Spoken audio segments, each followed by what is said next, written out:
दोपहर की तपती धूप थी। जंगल के बीचों बीच एक शांत लेकिन डरावना सन्नाटा हुआ था।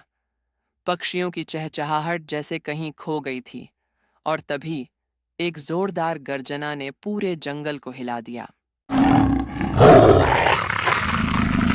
शेरा, एक ऐसी शेरनी जो अकेले ही तेंदुए, भेड़िए और इंसानों के शिकारी जालों को चीर देती थी। पूरे जंगल में उसका खौफ था। लेकिन इन दिनों वो कुछ बदली बदली सी थी।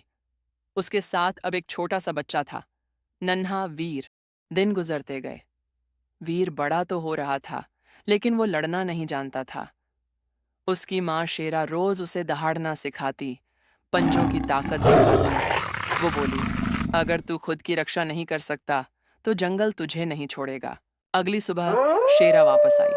उसे यकीन था वीर अब तक मारा जा चुका होगा, लेकिन सामने जो दिखा उसने उसे हैरान कर दिया। वीर खून से लथपथ खड़ा था। उसके आसपास दो मरे हुए भेड़िए पड़े थे। शेरा की आंखों में आंसू थे, गर्व के आंसू। और कहा, अब तू मेरा बच्चा नहीं, अब तू जंगल का राजा बनने की राह पर है।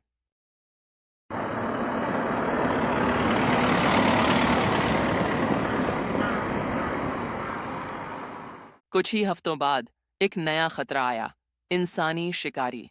वो शेर की खाल के लिए आया था और उसके निशाने पर था वीर।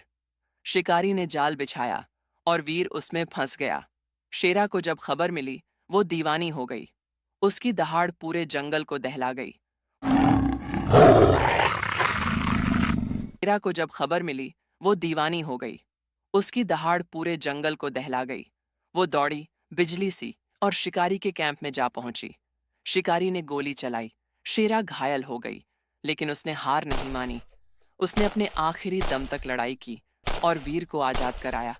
शेरा गिरी। माँ, उठो, देखो, मैंने तुम्हें खोया नहीं। शेरा ने मुस्कुराकर कहा, तू अब सिर्फ मेरा वीर नहीं, तू जंगल का रक्षक है। और वो हमेशा के लिए सो गई।